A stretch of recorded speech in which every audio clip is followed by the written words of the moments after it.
welcome, one and all, to episode 100. We made it. We've done it. We are here, Juan. We have been reborn. If you're checking the video, Rebirth. you'll be seeing us this rebirth. We're going no clothes. No, I'm kidding. We got just no shirts on. Well, yeah, you know, who knows? The audience, they might, they can imagine. Yep. They at least can imagine what's going on beneath the belt. Mm-hmm. You might not know.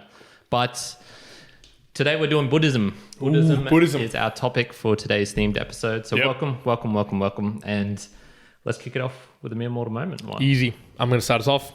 Conquer anger with non-anger. Straight from the Buddhism theme. Stole it. So easy. Yeah, emotions control your decisions. It was for me, conquering anger with non-anger. I had a couple of instances where some people were actually angry. Not angry, stressed. I'm not going to call them full out and say they were angry. They were just really stressed individuals during some very stressful times. Yep. And I tried to conquer that as much as possible with non-anger. So very / just going at it with it's all good. It's fine. Totally fine. Let's do this, doing that. And they were stressing out, losing their marbles, just focusing them down and going, no, it's all right. It's all cool. Which it's interesting because I don't tend to do that a lot. So it was good that I was able to get myself around conquering some anger with non-anger. Good. Alrighty. Well, my mere mortal moment is we do the mere mortal moments because in life, that's all there are, moments. So just enjoying, this very moment right now. Anything could be happening right now. I could be in tremendous pain. I could be joyful as all hell. Yep. But when you look at it, they treat those two imposters just the same as they.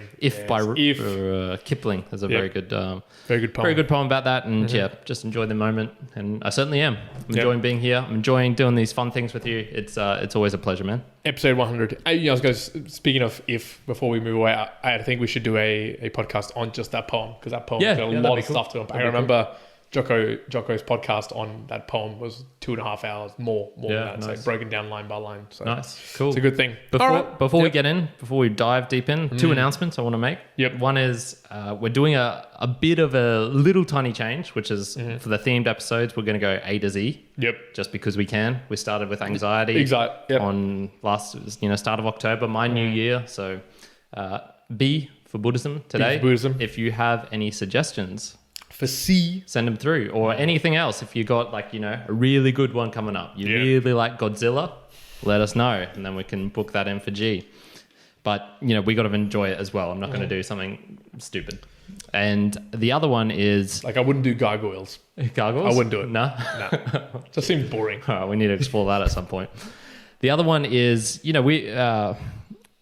I'm not going to go as far to say as, this is only possible because of the fans, because, interesting. It's not really, I've definitely come to the conclusion that I'd be doing this regardless of it. Yeah. Mm-hmm. But that being said, I do appreciate the audience's time. I do want to thank them for that. And I really do hope they get some benefit from this enjoyment. I certainly do. I know you do as well. Yep. So we hope that's transmitted through the airwaves, the video waves, and I do appreciate any sort of engagement that we do get. That is true. I do enjoy that. I know we've been going back and forth with a couple of engagements this week, and it's been good. Definitely puts a smile on your dial when you're just doing whatever else, and you might see this LinkedIn message or something else, and you go, "That's pretty cool." Yeah, just some gratitude, and that gets us right into Buddhism. Okay, so why do you want to do Buddhism? So, to be honest, a little bit selfishly, one of my goals this month was to actually do a lot of research on it. So I'd already done plenty of it in preparation for 5 hours of research. So I was just went, be a sort of waste to just keep not this talk to about myself. It. Let's do both of us. And it's something that we haven't really touched before, which is religion. So we'll get into some interesting areas. Good. I think. Well, I don't know much about Buddhism, so I did a little bit of research and I've got some ideas behind it. Yep. So I'm probably gonna be poking at some of the thoughts that you've had here and some of the stuff that you've researched to see what it entails and how deep we can go down the rabbit hole. So, sounds good. I'm going to lay out some groundwork here. Definition, of course. So I don't know if you want to define Buddhism. I think it was something to do with... I did look it up, and I think it was just something really simple, like those who follow the Buddha. So I didn't detail it down to that. I found Buddhism, world's fourth largest religion, if you didn't know. Around 7% of people globally. The fourth, did you say? Fourth largest religion. Christianity, Islam, and... Not sure what the other one is. Okay. Unless you've got Christianity and... Yeah, I don't know. Fourth largest, 520 million people. So we'll who knows? Good start. Yep. And widespread Asian religion or philosophy, founded by, do you know this one? Who was founded by Buddhism? Well, you mean the actual name of the dude? Yes. Or, you might not know. Yeah, okay. You might not know off the top of your head. It's Siddhartha Gautama. Yeah. I don't know if I was No, I pronouncing did that know right. that. I did know that. In North India, No, it's Eastern India in the I was 5th looking up the century BC. pronunciation of that as well. I think it's more Gautama. Gautama. Okay. Something like that. There you go. So that's as much as I got down to the definition. But I think we can bottle down on a couple of things. But first of all, I'm going to ask you, from your many hours of research, how much of it did you vibe with? Was there a lot of things that you were, okay, Buddhism, this sort of correlates with a lot of things that I'm already thinking about? Yeah, for sure. Yeah, okay. I've suppose been like on the periphery attracted to it. So, I guess it's sort of like, if I was in a circus or something and there was a dangerous lion in a cage or something, and I'd hear the roar from a distance and be like, oh, that's kind of cool. And then I'll get closer, but then I'll sort of like, keep my distance as well, not full dive into the cage. Yep. So that's sort of my impression that I've had of it. And it's something that is interesting to me and has intrigued me for a while, but also something I haven't gone down the full rabbit hole. And even the research that I did, the 6, 7, 8 hours research I did, I still haven't I'm not a convert. Okay. Yeah. Well, I want to lay out some of the things I was noting down about it and talk about it because you might have read a little bit more into it. But I also recently watched a video of what it's like for a monk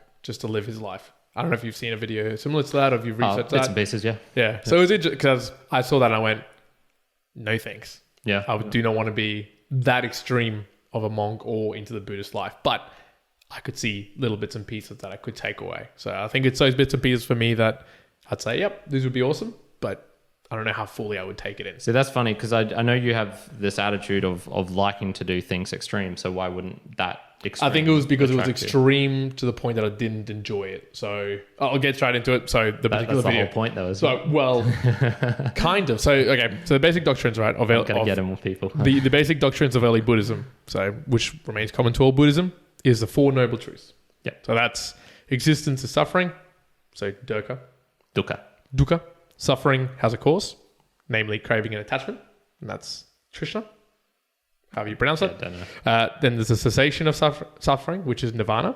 And there's a path to the cessation of suffering, the eightfold path of right views, right resolve, right speech, etc., etc., etc. Right. So there's got this Four Noble Truths, and it's all around suffering. It's sort of what I took away from it. Now, I'll compare that to the video I watched of this monk and how he lived his life. And the way he lived his life, it kind of reminded me of how you live your life.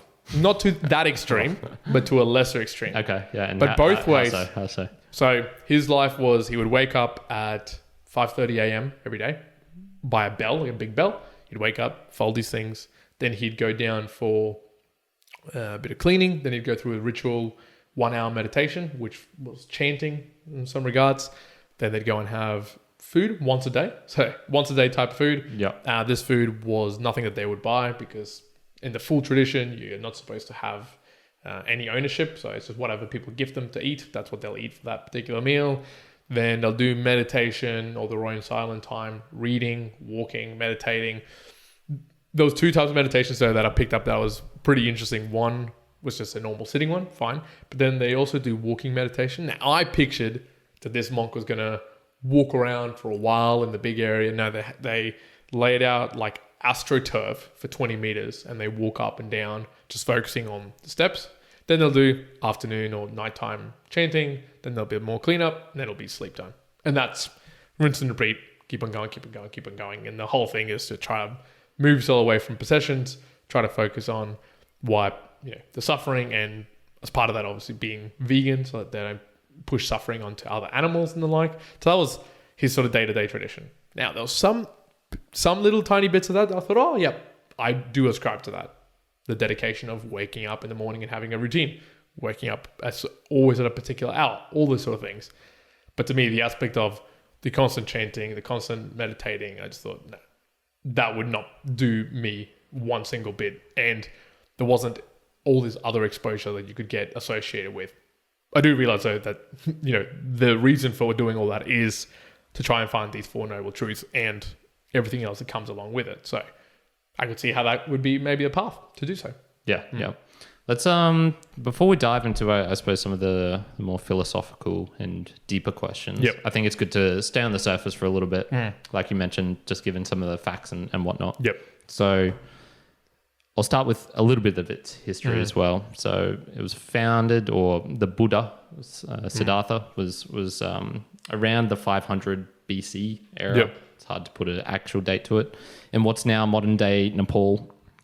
And yeah, he was, I guess, long story short, if you really want to get into the details, and it is a good story, which is, like most religions, has that sort of central figure who does have an intriguing story, to say the least. Yep. And in real life, that person was probably a very charismatic person as well, which helps go along that path. Now, yeah, so he was basically born, and this is where it comes into like all the crazy, like not crazy, but stuff that would be very, very hard to believe nowadays. If someone came claiming this to you nowadays, you would go, probably not. So that's the sort of stuff like, he was born from his mother's, like, just some of the stuff like that. I don't have the actual details of those because I hear those and my mind instantly goes like, no, okay, not important. Yeah.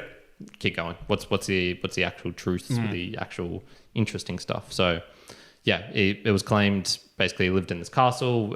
He was a prince. He was basically the most wealthiest person on earth. And eventually his father didn't want him to know the suffering in the world, know the decay, know that bad things happened. So his life was basically constant joy. And he was trapped in this palace. And then, one day he goes, eventually asked to go outside, and his dad realizes, he needs to see like his kingdom. So he goes out and he sees an old dude, and it's like, why is he old? And because he's never seen old people before. Yeah, okay. And because he's been sheltered in this palace.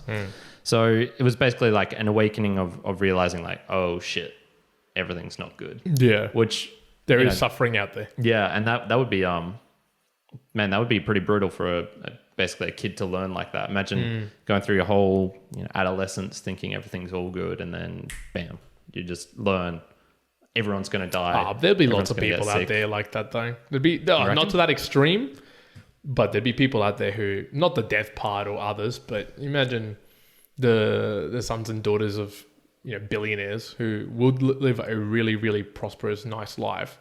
Apart from the fact that they would know that there is death and there is war and there is other bad things happening in the world, they might insulated have a really nice view of life. Yeah, well, that's hard to say because usually those up to a point that they don't really have parents. When you're that rich, their parents are always like they're sort of just treated as the nanny will take care of them. So yeah fair. Yep. Yeah. Anyway, getting off topic a little bit. Basically, he goes around. He sort of goes between the two different severe extremes, which you've talked about. One was the rich, indulgent life. Every pleasure, craving was satisfied. Yep. But there was still suffering. And then he went to the other extreme, which was the severe asceticism. I'm not really sure how to pronounce that right. Asceticism. Asceticism. Okay. Ascetic monks. You hear that sort of stuff, which was basically depriving himself, living off a grain of rice a day. Once again, a grain of rice a day. I'm not too sure about that. Breatharian, yeah, the first breatharian confirmed.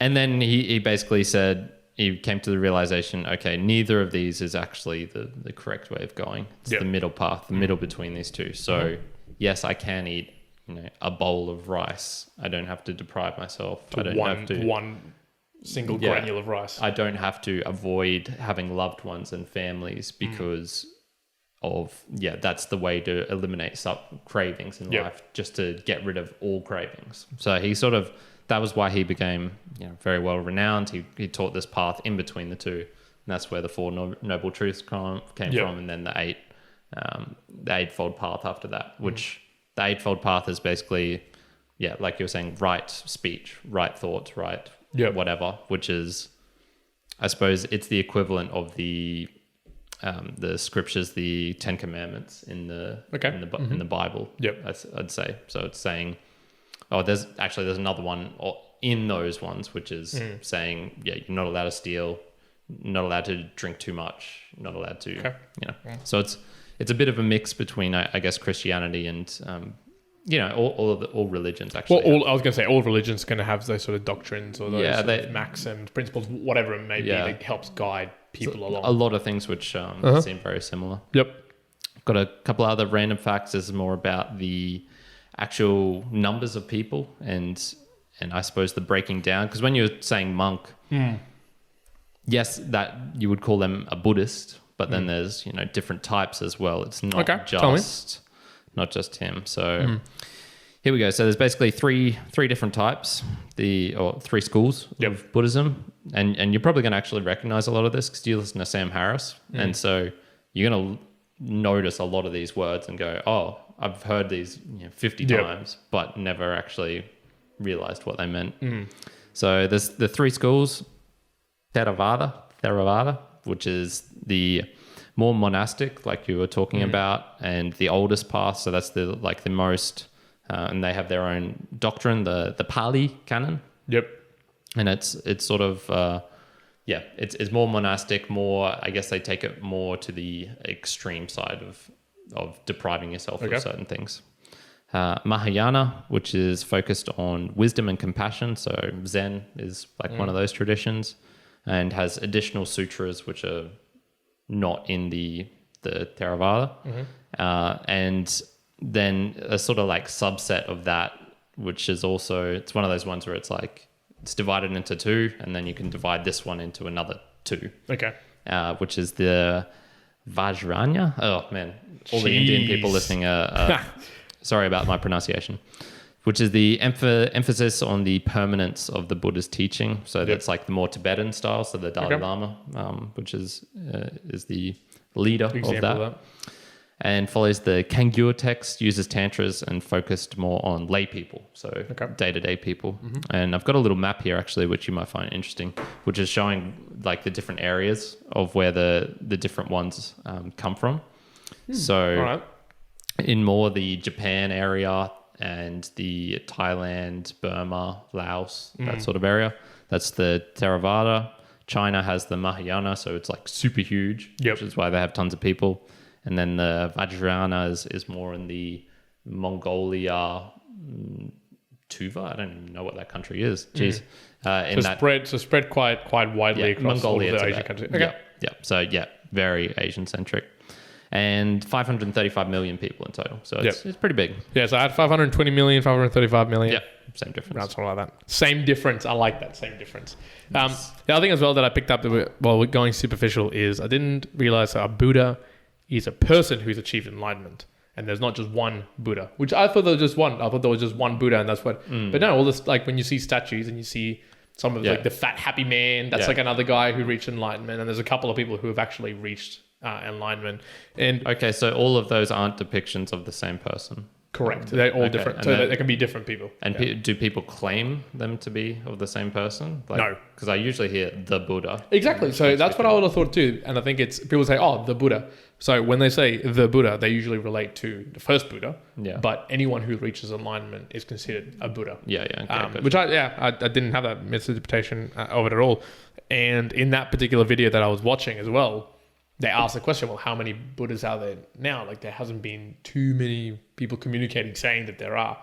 And I don't know whether rightly or wrongly, but the monk in training, or he wasn't a full monk, but trying to be a Buddha, I guess. He was saying, well, if you truly have reached enlightenment and you're a Buddha, well, then you'd be too humble to say that. So you wouldn't tell anybody. You just be happy in the fact that you have. So maybe there's people out there who have already reached enlightenment and they're Buddha as well, but they wouldn't be telling anybody because... for whatever purpose. Yeah, it's the same dilemma with altruists. No real altruist would go around saying, but I'm an altruist. Yeah, exactly. Well, actually, one more thing which it reminded me from... Oh, where did I pick this? Oh, yes, it was from Shay, which Jordan Belfort was talking to, a monk who was a monk for a little while, obviously a Buddhist, and then he sort of came out of that. Still a Buddhist, but it's just not technically practicing being a monk. And he was saying that one of the things that monks and I guess Buddhists in general hate, especially if you're a really high level, is to be all of these things and to try to move away from suffering and to be as humble as possible. When he was interacting with people and they would say, oh, that's a good job, or I can't believe you're doing this so well, or whatever it may be. He was saying, oh, damn, now my ego's flaring up and it feels like I'm a little bit prouder now. Now I've got to go and practice even more to try and bring it back down again. So he was trying to say, don't tell me that. Don't say these things. Just let me be. And I mean, I wouldn't enjoy that at all, to have to then express down those sort of emotions, even if they're positive, or the ability to not gloat, but just be happy about your own accomplishments, to have to like knock that down and be like, yeah, I don't know if I'd ascribe to that. But yeah, there's an interesting little side point. So that's a little bit of the surface. I want to hear a little bit deeper. So what did you find? So we talked about the big doctrines, and I know there's a couple of further layers down. So I'm going to call them out, and you correct me, or let's talk through it as we can. So there's those basic doctrines that we talked about. Then there's the, the Eightfold Path of getting there. Yep. Now, it's the experience is analyzed into the 5 aggregates as well. And it's... So that's like the no stealing, no... Is that... Yeah, well, this one was... So it's talking about the first form, rupa, material existing, and the following 4 sensations. So perception, psychic constructs, consciousness, and psychological processes. So the 5 aggregates. Okay, now that's something else I'm thinking of. Yeah, okay. So the central Buddhist teaching of non-self asserts that in the 5 aggregates, no independently existent immutable self or soul can be found. So all phenomena arise in interrelation and independence on causes and conditions, and thus are subject to inevitable decay and cessation. So, and then those causal conditions I'd find a 12-membered chain called the dependent origination, whose links are then ignorance, predisposition, consciousness, name, form, the senses, contact, craving, grasping, becoming, birth, old age, and death, whence again ignorance. So there's all these things, and what I kind of got struck from it is I only had an initial look. I went through like an hour research. There was a couple of steps to it. It almost seemed to me like it starts quite big, and then goes, okay, now you got to go through this path, and then there's this path, and then you got to go and review these things, and then go and review those 8 things, and to do these things, go split it out. Is that kind of how you found it? Or? Yeah, same. Yeah, it came with like most, I think it comes with a very simple message at the start, which is life is suffering, and then there are ways of mentally being able to, I guess, alleviate that suffering. And, some of these are through the 4 Noble Truths. And then you go through that and it's like, oh, okay, yeah, I sort of get that. And then there's the Eightfold Path, and you go, oh yeah, I can kind of get that. And then it starts, it very much branches out until it's getting to, a very complex stage where you have to spend more than more than just an initial view to really get into it. One of the things that I also picked up from it, though, is that it does feel much more instructional than other religions that I guess I've seen. That's also my takeaway, that I kind of looked at Buddhism and I thought, in comparison to, say, Christianity and others, it's a little bit more focused in here's the doctrines, here are the things you got to split down, these are the things you should do that someone could really pick up. And if you really wanted to learn about it, could get down deep and start learning granularly just exactly what to do. Yeah. Well, yeah, that gets me onto one thing, which is, what draws me to Buddhism compared to the others. So, there's parts of Islam and parts of Christianity, and I'm sure there's parts of Scientology even and Mormonism that would draw me in, but they haven't. So why I haven't?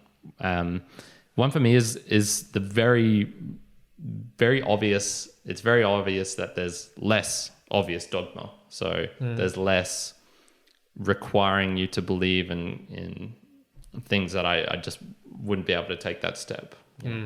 Jesus was born of a virgin birth. Well, there's no God, right? There's no God in Buddhism. There's no deity. Yep. So, which that's not what doesn't draw me to other ones. And from what I can tell, at least on the surface, there's very little outrageous claims of divinity. I suppose just my impression of the stories of Christ and of Muhammad, for example, is that they have a lot of things which are used as sort of boosters to prove that they are the true prophet, that they are the true son of God. The turning water into wine, the walking on water. Muhammad did a whole bunch of crazy shit as well, which is like, whoa, damn, this dude's good. Whereas the Buddha, once again, it's more. This is going to be a very subjective discussion, I got to say, because very likely. my impressions of it. There's less in your face. You've got to do this particular thing and believe that this particular thing.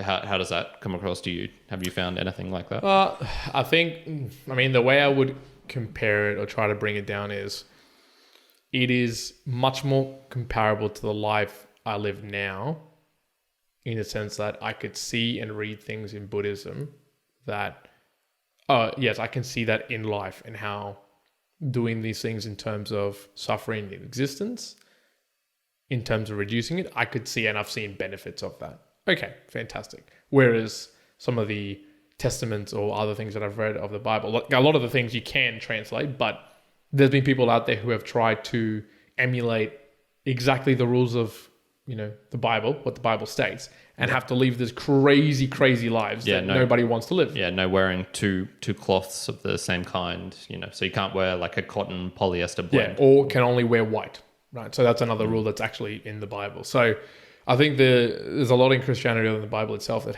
there's a lot of limitations that to today, it's a little bit like, well, you wouldn't follow all of them. And that's where you start going, okay, well, you can follow some, but not all. Whereas in Buddhism, it's not a case of, you wouldn't follow it all. You could follow all of them. You actually could. And you wouldn't totally be some human being that has to be reclusive and everyone hates. No, that's why there's monks that are very specified to that. And sure, you live in a rural area, you don't talk to people. That is quite possible. Yeah. Like, it is doable. It's a thing. That's why I think it's much more relatable as a religion, if you want to take it that way. Then yes, it's much more relatable. And so because of that, much more for me logical in the sense that I see it and read it and go, okay, yeah, that makes sense. My bullshit meters don't go flying around telling me that there's someone in the sky taking a look at you or something like that. Yeah, yep. Another one is I actually just prefer his backstory. I find it more compelling in that way. Okay. So compared to like the warlord of Muhammad or the peasant of Christ, just offended every single Christian out there. But just the backstory of it just compelled me a little bit more. That going from the riches to the severe asceticism to coming back to the middle and saying, you can have both of these can be good. This is not just. It's not, it just doesn't, I don't know, something about the story itself is just like, oh yeah, that's kind of cooler. All right, so learning through this month on Buddhism, have you picked up so far something along the line that you've got, I want to try and include this as part of my day to day or my rituals or anything else? Little bits, and I'll get to that in a little bit, I think. The other one was the onus was to test for yourself the assertions, like their assertions on the nature of reality. Okay. And this is one thing. So if you've ever listened to Sam Harris before, Sam Harris is I don't think I've met anyone who's more robotically scientifically minded than that dude. And that's sort of why I liked him in a sense, because he would come through things very dispassionately. It's very rare to hear him in a podcast get angry about anything other than Trump. Animated. Yeah. Apart from Trump. He goes crazy with him. But apart from that, I really enjoyed his discussions because he keeps it on that level where I guess you can see he's not falling prey to emotions that most of us normally would in the same circumstance. Yep. And he talks a lot about Buddhism, man. If you go through his stuff, he talks a lot about it. And I find that sort of a validation in a way that, here's a dude who I would say as an example, who's so strict with himself as far as like sticking to scientifically validated claims that you can make. He's comfortable enough, and he has himself spent, I think it was a couple of years on silent meditations in total, that he's comfortable enough talking about these things and not saying they're complete bullshit. Yep. And he calls out religions all the time as well. Yeah, he does. It seems to be less bad things coming from Buddhists, like doing extreme things such as beheading people. I think it lends itself to be less extreme than the others. Like, you can see other religions can become really extreme, just depending on how people also find it in their mind. Like, they can think, oh well, I've got to do this for Allah, so I've got to go and kill these people. Yeah. Sure, whether rightly or wrongly, it's just it can introduce really extreme thinking. Yeah. Where the most extreme thinking I can think of in Buddhism is you just become reclusive and never see anybody again, and you live in a mountain. So it's probably a religion or a thought that has the least way of harming other individuals because you're just focusing on what you can do for yourself. I guess. That being said, there are examples out there of Buddhists doing terrible things to other non-Buddhists or other Buddhists, but because they're not Buddhists. I can't remember for sure. Okay. It could be Buddhism crime, or Buddhism non-Buddhism crime. I'm not too sure, but there are people out there who say we're Buddhists and then they're doing bad things because of that. One thing I was going to ask you, how did you find this on maybe? Because I'm not really sure about this, is Buddhism seems, at least at the surface much more about the person, like the individual. Is there anything about giving back to like the community or wider reaching or anything like that? A lot of the things I read was just all about, removing yourself from suffering. So you getting rid of possessions, suffering. It might be people, just making sure that you can get enlightened. In all of that process, maybe someone out there can correct me if I'm wrong. Is there anything in relation to other people or benefiting more than just yourself? Yeah, I'm sure there is, but it doesn't come to mind straight away. I would agree with that. That it's not the big push, the big emphasis.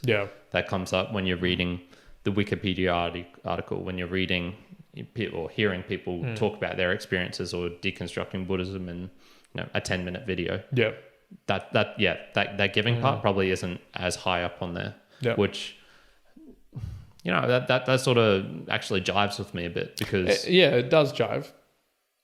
I definitely ascribe to the belief that you need to fix yourself first before you can really go around fixing other people. And, is giving fixing other people?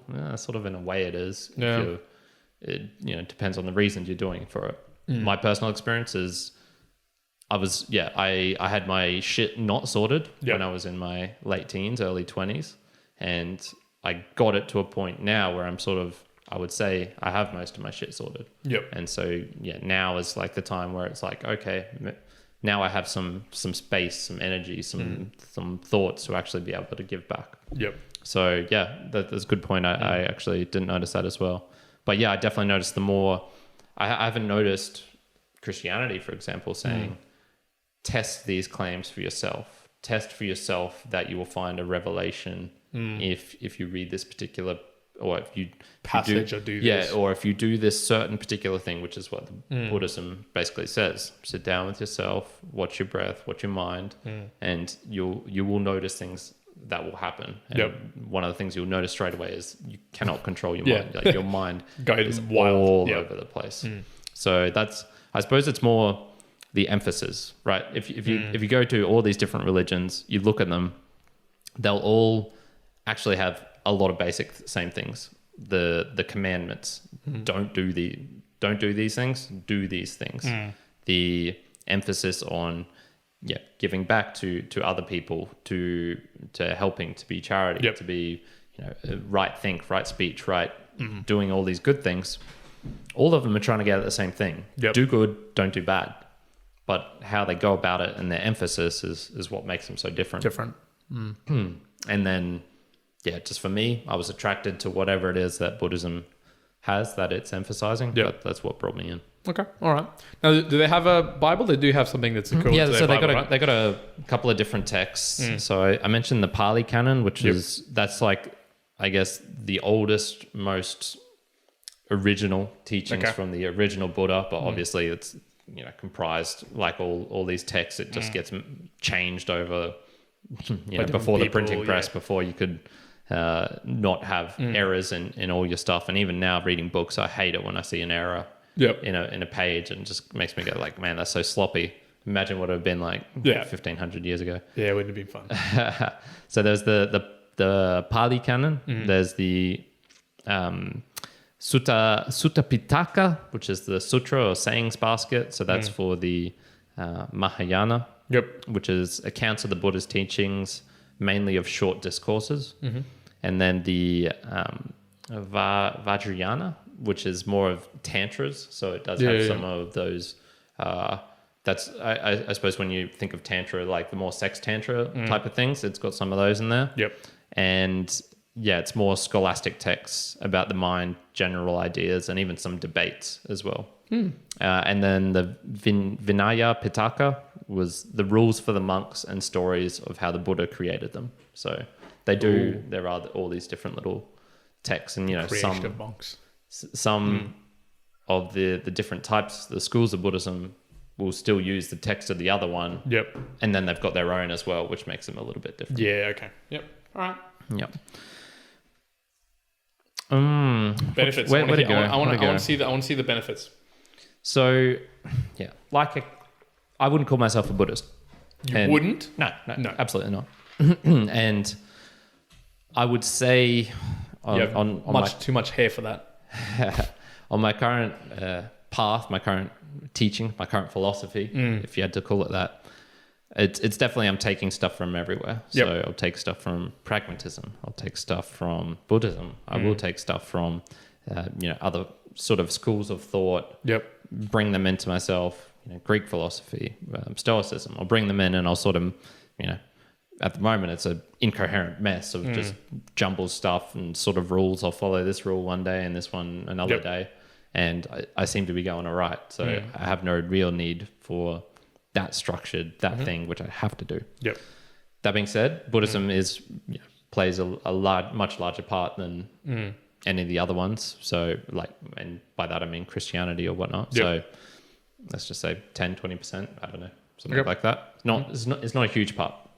And when I think of it, it's what are the things that I do that is very similar to Buddhist? Well, the meditation, that's for sure. And that takes up 20 minutes of my day at least. So 1% of my day. So there's 1% at least. And I think just the general ones I got from it is the emphasis on balance as well, of not going too far one way or too far the other. Yep. So that stays in my mind a lot when I think of things I'm doing. So not going too extreme with eating, or not going too extreme with exercise, not going too extreme with this way or this way. I tend to, if I notice myself going a certain way, I'll usually swing a little bit, course correct and come back. So is that directly ascribed to Buddhism? I don't know. That's where I first heard that concept of sort of balance. Yep. And I would say, that part of what I do. So that I would say is benefit. Yeah. Okay. I like that. Sure. I think the one major one that I took away was almost if I read it in different ways, is the mastery of one's emotions and decisions and everything they can get from Buddhism, because in the way that I was reading it, you're ascribed to do the same thing every day. You're very punctual with your things. You're doing your meditations. You're focusing on very specific things. But it's this very high level ability to control your emotions very well. So whatever may be happening, you can just let it go, let go of all your emotions, and just continue to be very straightforward thinking. So I think some of those things I'm like, yep, definitely. It would be either things that I'm trying to do, currently doing, or I'm going to probably continue doing and taking away. Obviously can't take away the meditation, because it's not something that I've specifically with sitting down and doing that meditating. I might do it in different ways, I guess. But I did like the instructional way of Buddhism, in the way that, it steps down and goes, okay, well, these are the 8 things you can do. And it kind of reminded me of the way that I might do goal setting and break things down to go, okay, well, might have 4 core things. It might be, for me, whatever, 10, 15 core things that I want to do, and then breaking them down in this little instructional way. So, okay, I've got to go and do this to be able to do that, and that needs me to do that level of dedication and this amount of effort and whatever it may be to continue and be able to achieve that. Yeah. So we've talked about me a bit. How about you? How much has it popped onto your radar at all throughout your life? Zero. Yeah. I've obviously known Buddhists. I've talked to people who want to be monks as well. Okay. Who want to go off and live in the hills. So totally fine. But I've never once thought, maybe this could be a religion that I could look into. But this is definitely a very subjective question for me, because I've never thought that ever of any religion. I've never thought, I want to be, never. Absolutely never. But maybe the more I mature and start thinking about things more, I start thinking, okay, maybe there's particular philosophies that I agree with and I'm really, I'd say, okay, I'm much more this than that.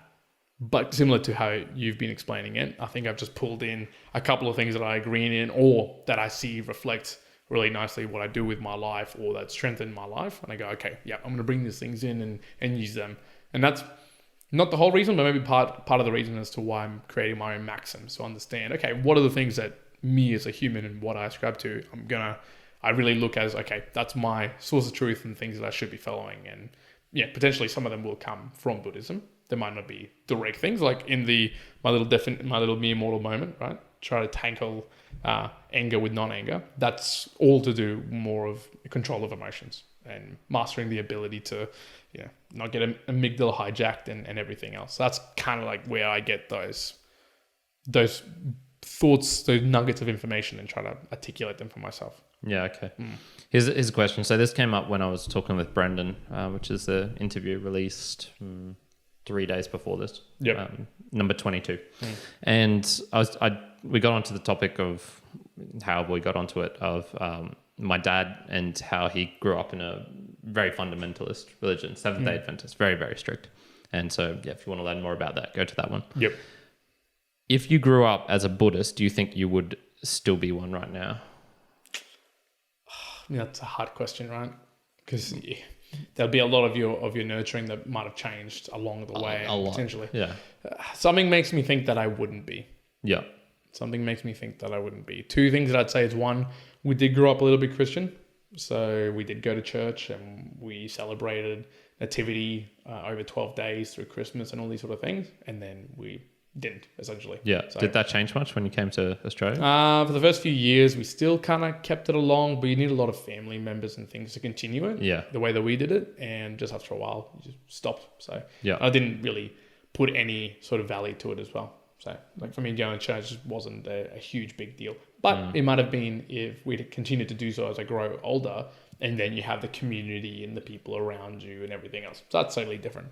But personally, I think there would have come a point in my life where I already know I'm the sort of person that I like doing a lot of things. And once I'm starting to become either really good at it or I'm not learning that rapidly from, I start looking for the exit and going, okay, I need to find something else that I can start learning and, getting excited about.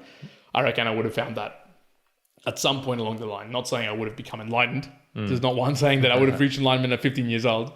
I'm just saying I reckon I would have gotten to, 20, 22 years old.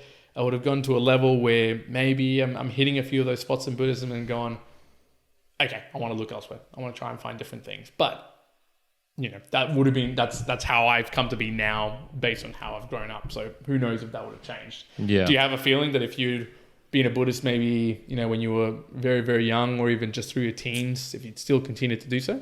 Yeah, once again, I would probably say I would have stuck with it. And I would argue that you would have as well, because one of the things that really separates my dad, I think, from both of us is he's got a little bit he gets along with people for sure, but he's definitely got a combative nature in a deeper sense than either of you or I have. Yeah. Where if something is totally wrong, he'll investigate it, he'll find out, and he's, I suppose, not afraid to probe and press harder than I think either of us would. Okay. And so for him, that was a huge step because essentially, he wasn't excommunicated from the family. We still see everyone every now and then. Yep. But they're all in Newcastle. They, the topic of religion just basically can't get brought up because he doesn't believe it anymore. Next time at your family party, I'm going to bring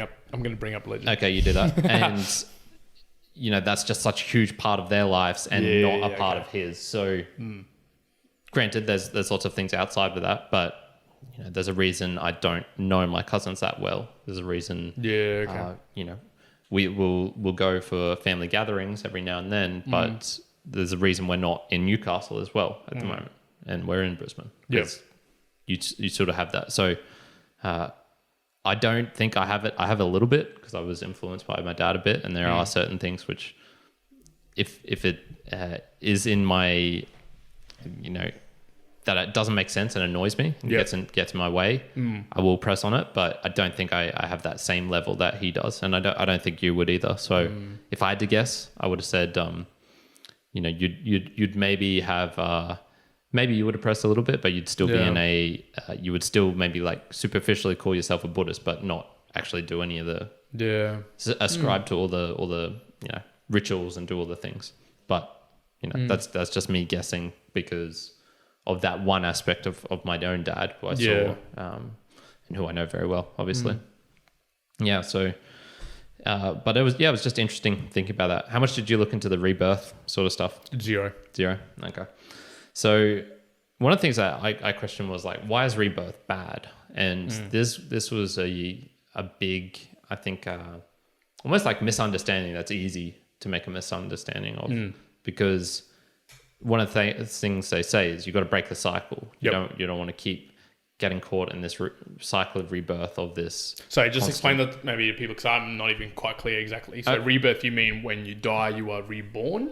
In essence, like it's more you follow the same path of suffering again and again and again. You can't, like, there's no escape from it. So it's just some of the words and maybe even just the translation from Sanskrit into English just doesn't perfectly capture the word. Like suffering is sort of the word they use, but it's not. Slightly different. It has a different meaning in that language, which you need a text to explain the difference between that and the word suffering in English. Yeah, okay. But yeah, it was more like stress and suffering. So dukkha, that's the one thing you want is bad, and not the annihilation, which is death. So that was, you know, it says like the rebirth cycle. You want to break that. So you instantly go like, okay, once I die, I don't want to be reincarnated as another animal or thing. And they have a bunch of rules for what you'll get reincarnated as. And so you start thinking, like rebirth must be a bad thing. I don't want that. So I got to try and find enlightenment so I don't get reborn. But it's more something worse. Yeah, but it's more. It's not that you want to avoid. It's the stress and suffering in this current life, and then that will come in the other ones. All right, so what do you think about that? Whether we get reborn? Well, maybe the reborn bit, but what about the stress and suffering? Do you really think that we should have none of it? Or should you really be aiming to not have any of it? This kind of gets a little bit into my thoughts on what are the bits that not that I'm saying it's negative.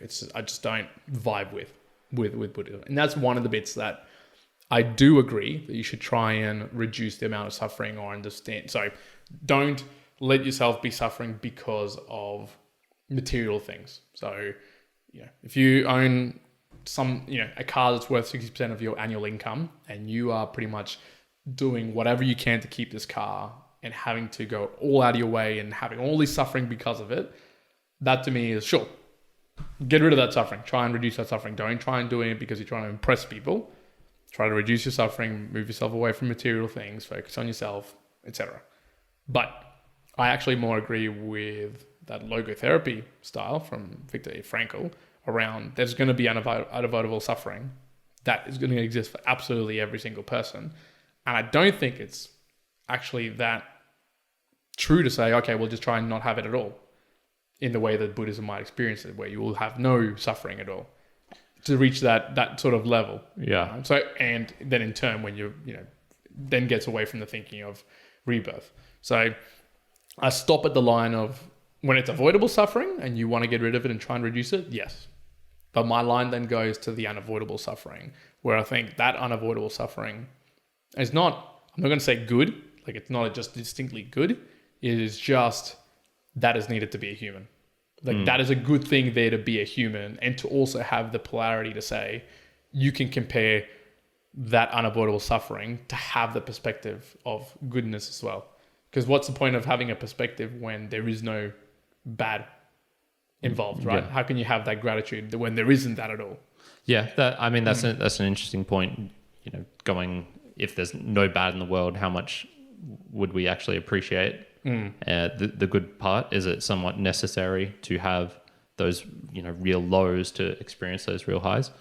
I would sort of encounter that argue that whatever you think is unavoidable suffering, you can't actually avoid it. Yep. Yeah, that's sort of my answer to that. I would say you're sort of limiting yourself to what you think you can actually not get rid of, but more come to understand with it's not like you're picking it up and you're chucking it over the fence and pretending it's not there. Yeah. It's more like I kind of to give you an example. So say suffering in the form of you have to go from one place to another. Like you have to travel from one place to another. Yep. Now there's going to be some unavoidable suffering in whatever measure you want to get that, either because you have to walk it or go on a bicycle or run or drive a car, whatever it may be. You could assign some level of suffering to the fact that you've got to expend energy and you might feel tired from it or you might not want to do it to some level. There's some unavoidable suffering in there somewhere, right? To that extent. And I just think that in a Buddhism perspective, you want to try and just get rid of that altogether. And to me, to the extreme would be, okay, well, just don't move. Just go and stay in this little area and you don't have to do any of that. Yeah, no, I think you've been influenced a little bit more by the real strict monk sense of it. And I think there's a bit more to it than that. Okay. Yeah, so maybe you think I'm tackling too much of the small little, that corner of it where Buddhism could be wider. Okay. Potentially. If so, then, all right, then I'm more hitting on that very extreme side of the Buddhism apart from the broader sense. Yeah, I would have said a sort of teaching to that question that you just posed would be more, why do you think it's suffering? And sort of delving a bit deeper into that. What in particular about it is the suffering? And you'll go, it's because I'm tired. And then they'll ask you, okay, but if you actually if you go deeper, what that feeling of tired is, really feel it, really feel it. Can you actually feel it? What is it in you that points at tired? Yep. And you'll start. And I think that's sort of, going down that path and really examining. And that's probably the other thing that really drew me to it. It's more introspection. It's examining. It's not just doing stuff. Yep. It's not just praying and just getting that sort of done or sort of like as a chore. Yep. But they also have prayers. So yeah. But back specifically with the rebirth, I think this is very, very akin to some of the other religions that talk about this, where it's where you're going to be reborn, where you're going to have a second life, a third life, whatever it may be, the afterlife, you go to heaven. Any of those sort of discussions, to me, I'm a little bit. I think I've started to grow more and more whenever that gets into that point. Well, not distrustful. It's just more. I just don't care. It doesn't matter. Like it just doesn't actually matter, because when you specifically when it talks in Buddhism, when you're saying, well, whatever you do now is going to happen to you when you've reborn, and then that means it's going to entail this. I know someone actually who has been studying to be a, whatever you want to call it, reborn consultant. Okay. So that he can tell you what you're going to be reborn as based on what you've done. Whatever. So to me, that seems like such a waste of energy to do. So for me, like life is when you're born to when you die. And what happens afterwards, you have such little control over, to me, in my reality and what I believe. It's so out of control that it doesn't matter even bear to think about it. Yeah, I'd sort of ascribe to the similar thing. I'd need some real evidence, more evidence than I can get in a book. When it comes to the self. Because when then you're talking broadly, I don't know if I've encountered a religion that talks about this, but broadly then if you're aspiring more to the sense of, well, sure, you are born and you die, but then to others, right? So once you die, okay, then I do aspire to generationally be able to provide some sort of benefit to your kids and grandkids and et cetera, et cetera. So that's beyond your death.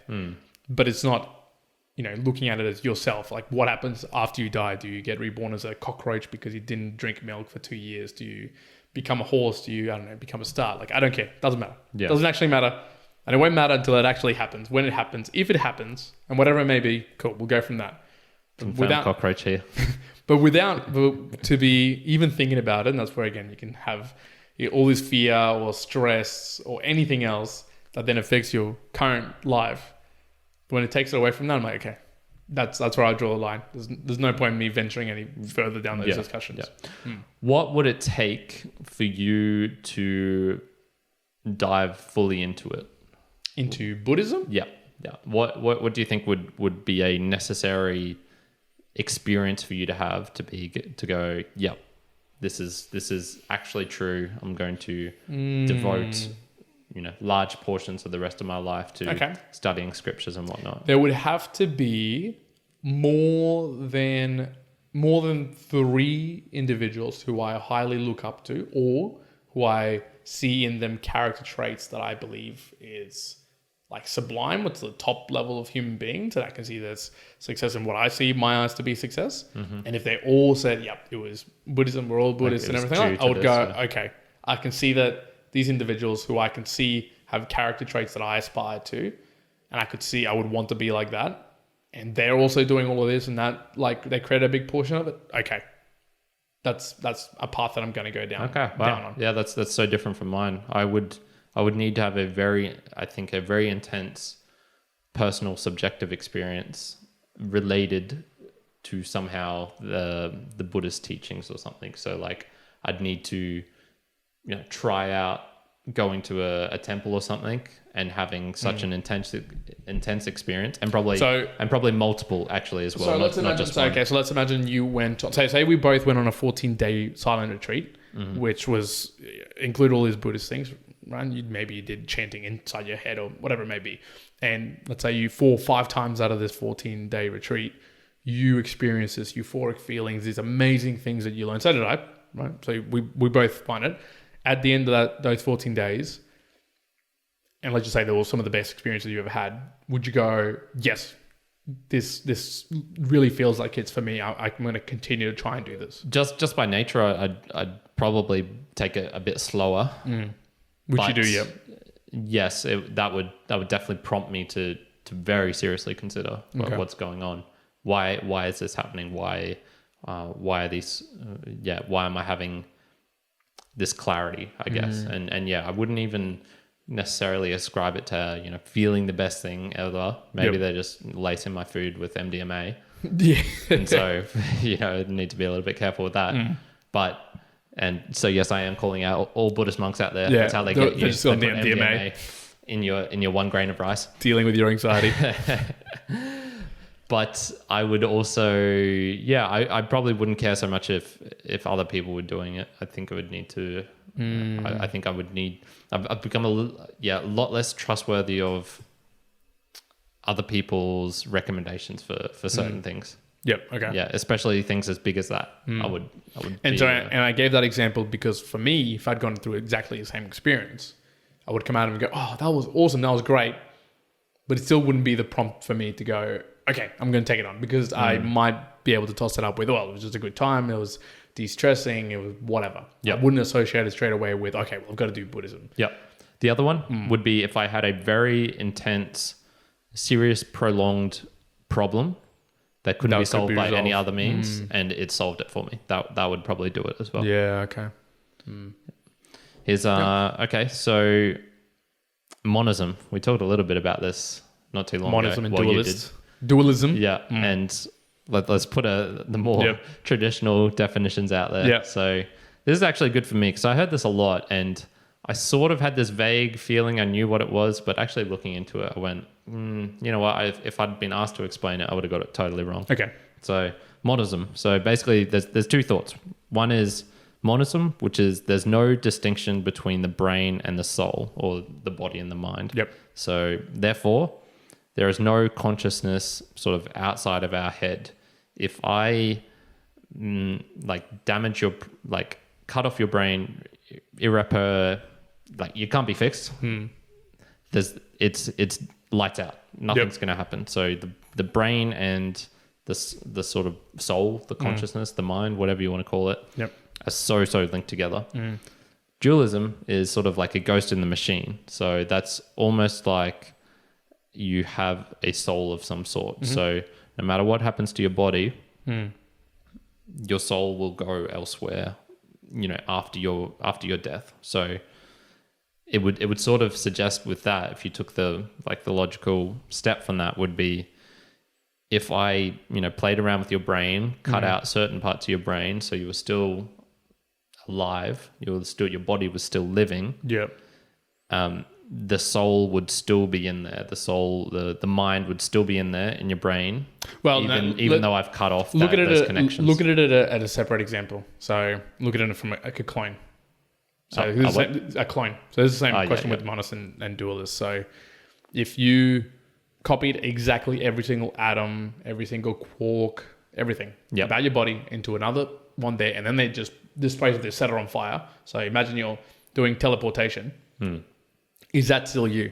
Yeah. Is that you? Is it the same thing? Is it the same thing? Yeah. Or is it just a copy of you? Yeah. So, and I think that's also a way of, if you think it's exactly you, then that could be a point that you think you might be a monist. That might be a monistic type view. Yeah. Where it's atoms, it's the physics behind it, and the dualist way is, okay, well, no, there's something missing. You can't really say what it is, but there's something there that's missing of that copy. Yeah. I don't know. What would you ascribe to?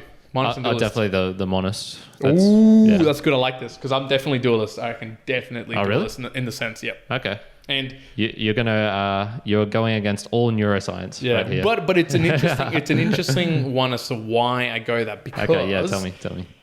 You're right. The very, very heavy neuroscience view of this. However, now I will say that in the latest book I've read of The Fourth Age by Byron Reese, he's got two neuroscientists that talk about both of those ways and why they're correct as well, which is interesting. But yeah, I've read into the monist view as to why that is, and look at it as basically the foundations, right? You've got physics, then you've got chemistry, which then has biology. So wherein that sits, consciousness and that extra layer of what it may be. So when you look at it that way, okay, yes, I can understand. But let's take nematode's brain. Do you know what a nematode is? Yeah. Okay, so a nematode is the simplest brain there is, 302 neurons, and has 10,000 synapses and 100,000 connections and whatnot. Simplest brain they can do. If you load that up into a computer, which they can do right now, and run it in the exact same way, it doesn't do anything that a nematode does, and it's completely it just does not work at all. Now, the whole question that I had there is, okay, what's missing? What are we missing here for it to become a nematode and it work? Now, there's something missing there, maybe in the way that it's connecting, maybe the way that it's firing. Who knows? But I think there's something still missing there that hasn't been discovered that leads me to believe on that dualist way that there's something else. And see, this is my little key difference. I'm a dualist in the sense that I think that there's something else. Yeah. If it does come down to it being a physical piece of the world in terms of physics, like something that ascribes it to be that's why it's happening, then okay. Then if you copy that over as well, then cool. Then that's the same human to me. Yeah. So in that example of the clone, would you say that is exactly you? Yeah, I probably would. Yep. Yeah. So for me, I wouldn't, unless you say to me that it's copied and everything else that comes along with it. Like there might be other things that we don't even know about yet that are copied over that could hold other aspects to the way of why you are you. Okay, that seems like a bit of a cop-out, so you have to say either yes or no one. So it's still, no, so it's going to be dualist. So okay. for that particular one, I'd say no. Okay. Yeah. No in the sense that what we think about copying right now is only 4 dimensions of copy. Yeah. Yeah, I think that actually gets to probably a good way to sort of finish it. And what's, what is it about religions that neither of us have, really drawn it into? I can't say I'm in a sort of really, can't ascribe myself, feel comfortable putting myself in that group. You're the same. And I think it would be is that it really does force you to choose and stay with those maxims. So like you just said, you're a monist in some ways, but also a dualist in other ways. Yep. But in most religions, you can't do that. Yeah, you got to pick one. Yeah, there's a lot of boundary points where it's a yes versus no, and I think the best, like my own thinking, I just notice goes between certain sort of things all the time. Sometimes I think in this way, sometimes I think in this way. Well, the way I really like to think about it, right? You think Christianity, you think Muslim, you think Buddhism, you think whatever else, any philosophy. I think most people who are really into it and want you to get involved or are quite extreme about it, it is a switch.